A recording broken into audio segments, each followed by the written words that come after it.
if you can hear it. Yeah. Yeah, okay, we can hear that. That's all good stuff right there. Give a little straightaway. Give a little sauce here. Give a little.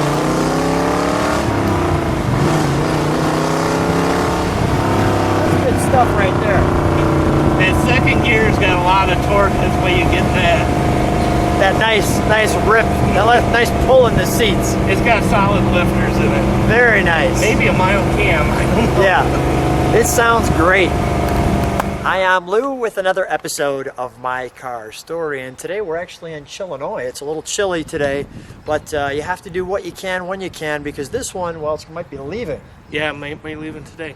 Might be leaving today, so Dean called me out and said, let's go, let's get this one done. Dean, what's your last name? I'm Dean Puckett, and I have my father's 1959 Corvette today. And this one has been with your father since how long? He bought it in 1964 at a Cadillac dealer as a trade-in. 1964. This vehicle's been right here. Wow. So how did this one stay here? Because your dad used to sell cars. Yeah, he was Elgin's largest used car only dealer in the 60s and 70s. And the man that bought this car new was from California.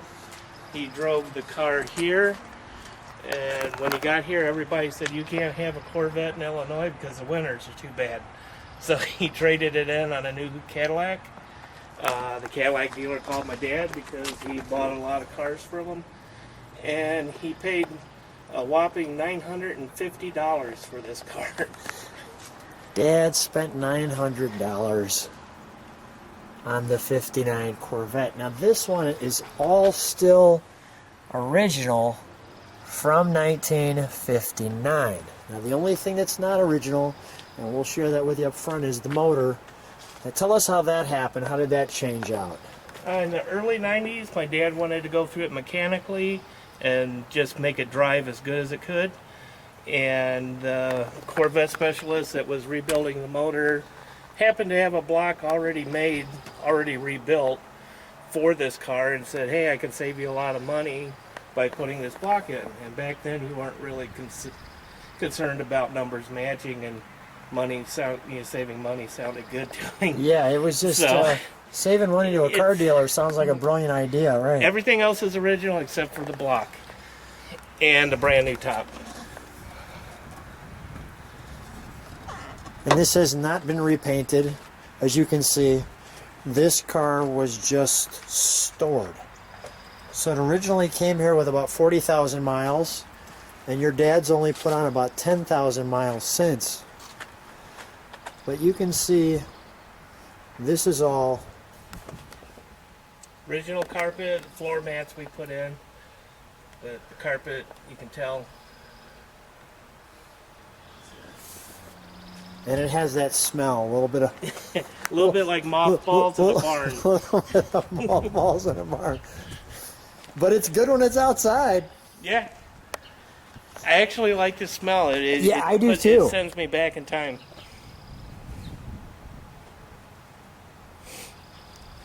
And the birds are chirping.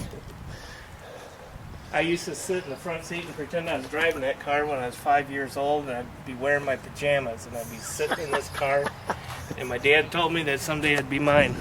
And here it is. Yeah. So. But we're going to take it for a ride today. Sure. Oh yeah, that's great. Let's pop the hood, shall we? Look at the coves here. We'll show them what's under the hood.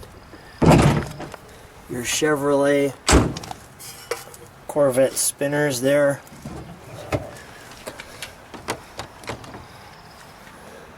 That all looks great. Yeah, none of this has been touched. Just well, not the intake, just the block. That is great. Let me just show people this too. So if we come in here, you have your entry in.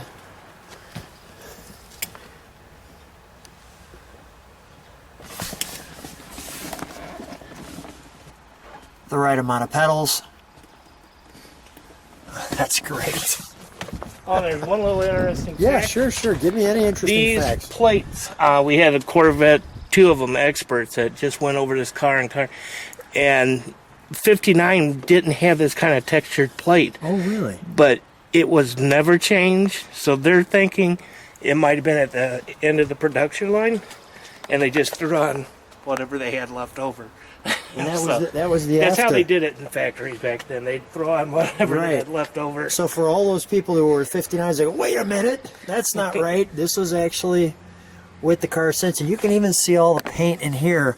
This isn't like this was unscrewed off and et cetera, et cetera. And that's a good thing about having it for so long and being the second owner, is that we know that nothing has been touched, yeah, and what hasn't. This is how it is. Even the angle on the doors were great back then. Your armrests.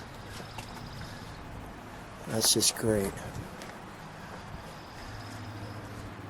Just great. Dean, let's have you, while I'm right here, let's have you, oh, you know what, let's open the trunk.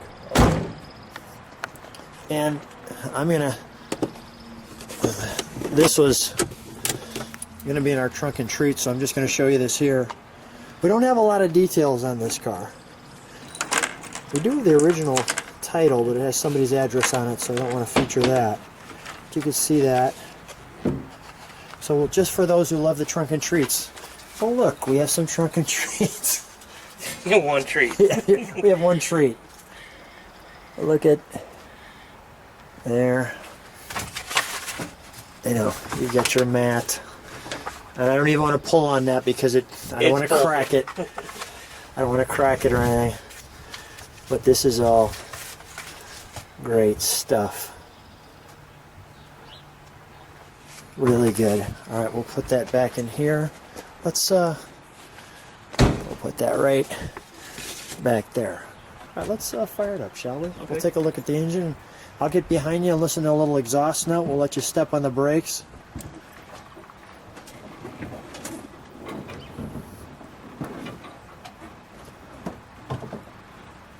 And the exhaust put on here is called an off-road exhaust.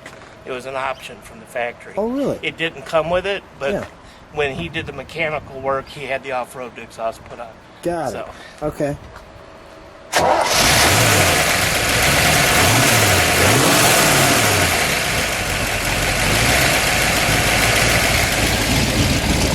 Please step on the brakes if you would for a second. That's great.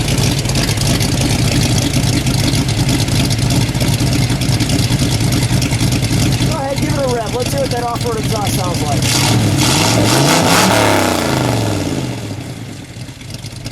One more time.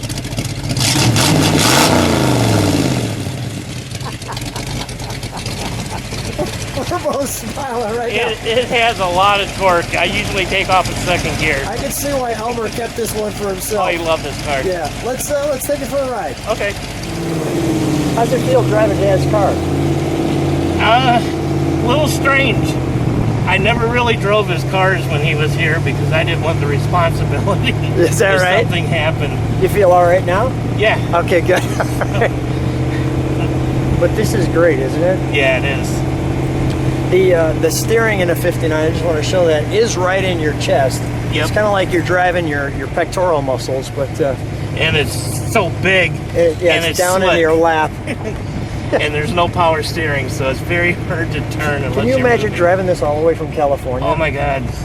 That would be quite the I hope trick. he came back through Route 66. Yeah, that would be great. It sounds awesome.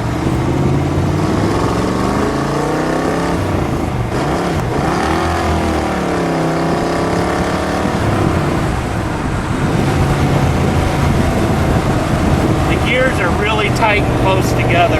Yeah. So it's very easy To miss them a little bit, yeah. Miss it a little bit. We and just so the viewers on the channel know, it is 39 degrees out right now. And we're in a convertible. We're in a convertible, and it's cold and damp. It's just a bit under snowing, but that's why we're here right there. Help, help. Okay, we're gonna slow this down. Officer, nice to see you.